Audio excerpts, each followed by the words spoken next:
لیس فیہا قطیعۃ رحم ولا اسم الا اجابہ۔ ارشاد فرماتے ہیں ابو سعید خدری رضی اللہ تعالی عنہ، سرکار ختمیہ مرتبہ صلی اللہ علیہ وآلہ وسلم ارشاد فرماتے کہ ما من مسلم، کوئی مسلمان ایسا نہیں کہ دعا اللہ کہ وہ دعا کرے اللہ سے سبحانہ بدعوت، کوئی خاص اپنی دعا مانگے، ایسی دعا کہ لیسا فیہا قطیعۃ الرحم، جس دعا میں اپنے کسی عزیز کی بد دعا شامل نہ ہو، ولا اسم، اور نہ کوئی ایسی دعا جس میں مانگنے والا خدا سے گناہ مانگ رہا، اجابہ اللہ، اللہ اس کی دعا قبول فرماتا ہے۔ اب دعا قبول فرمانے کے تین طریقے فرماتے ثلاث خصال، احدی ثلاث خصال، تین خصلتوں میں سے ایک اس کو ادا کی جاتی، اما ان یعجل دعوتا، یا تو اس کی دعا خدا فوری قبول کر لیتا ہے، وَإِمَّا أَن يُؤَخَّرْ لِآخِرَتِهِ، یا اس دعا کو مؤخر کرتا ہے آخرت کے لیے، وَإِمَّا أَن يَدْفَعَ عَنْهُ السُّوءَ، یا اس دعا کے ذریعے خدا اس سے کسی برائی کو ٹال دیتا ہے۔ تو صحابہ نے اللہ کے رسول کی بارگاہ میں پھر یہ عرض کیا، اَنُكَسِّرْ، تو کیا ہم پھر بہت دعا مانگیں؟ فرمایا اکثروا اکثروا اکثروا، بہت دعا مانگو، بہت دعا مانگو اور بہت دعا مانگو۔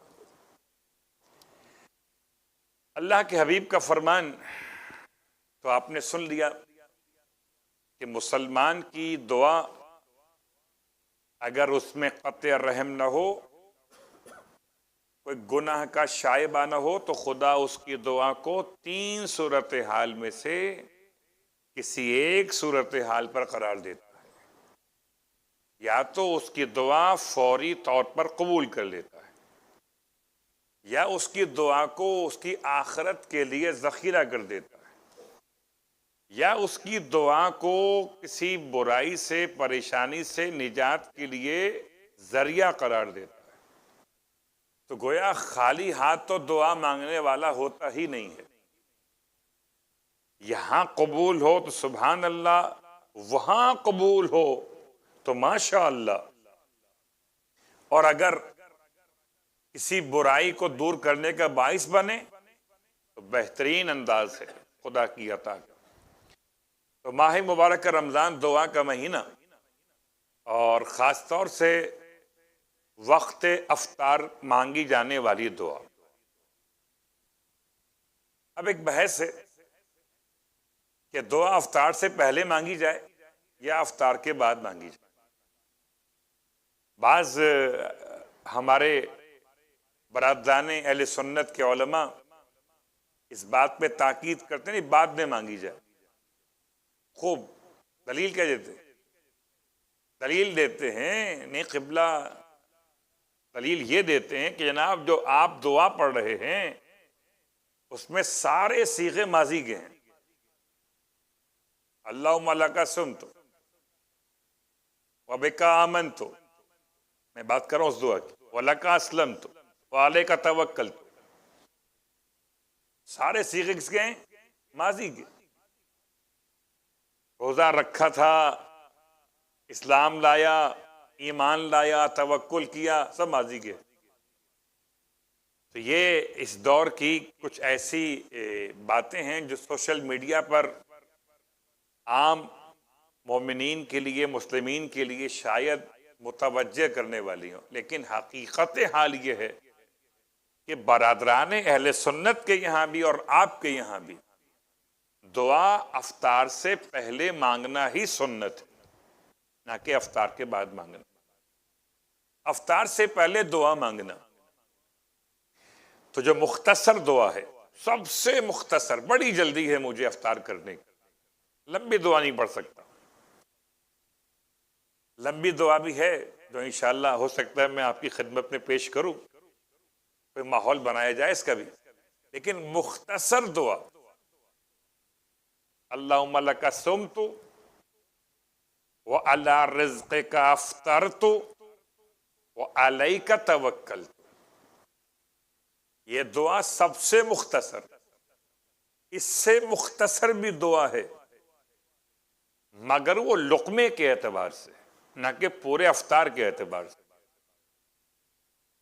بسم اللہ الرحمن الرحیم، یا واسع المغفرت اغفر لی، یہ اس سے بھی دعا مختصر ہے، مگر صرف اس دعا کا ثواب عجیب انداز ہے اس دعا کے حوالے سے، شاید اب پڑھتے تو بہت دنوں تک رہے ہیں مگر اس کے اثرات پہ غور کیجئے۔ یہ دعا امام موسی کاظم علیہ السلام سے مروی ہے۔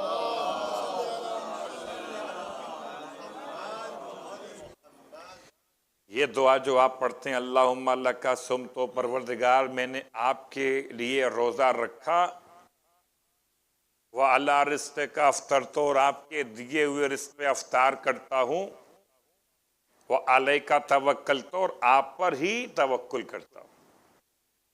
اس کے پڑھنے کا ثواب یہ ہے کہ اس دن جتنے افراد نے روزہ رکھا ہوگا ان سب کی تعداد کے برابر اس دعا پڑھنے والے کو ثواب ملے گا۔ اللہ اکبر۔ آپ نے جملہ سنا، میں نے ترجمہ کیا ہے حدیث کا کہ ثواب جو بیان کیا گیا، لیکن غور نہیں کیا کہ سب میں کون کون شامل ہیں۔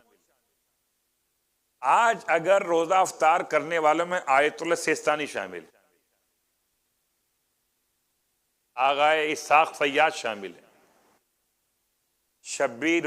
بشیر صاحب شامل، بشیر نجفی شامل ہیں، آغائے وحید خراسانی، آیت اللہ خامنئی، سب شامل ہیں۔ اب دعا کیا مانگ رہے ہیں کہ جو دعا ہم پڑھ رہے ہیں تمام روزے دار جو آج افطار کریں گے، اور کیا خیال ہے کہ آج زمانے کا امام افطار کرے گا نا، اس کے بھی ثواب کے اعتبار سے اگر روایت پہ غور کیا جائے، جتنے لوگ افطار کریں گے، کسی اور کا افطار ہو نہ ہو، لیکن جو معصوم ہے، جو معصوم کے غلام ہیں، ان کا افطار تو بالکل درست ہوتا ہے، ثواب روزہ میں شامل ہو جائیں گے ایک دعا پڑھنے سے۔ تو ضائع مت کیجئے اس وقت کو جلد بازی میں، اتنا سارا تو آپ نے برداشت کیا ہے، تھوڑا سا اور صحیح 1 سیکنڈ 2 سیکنڈ 3 سیکنڈ لگتے اس دعا کے پڑھنے میں۔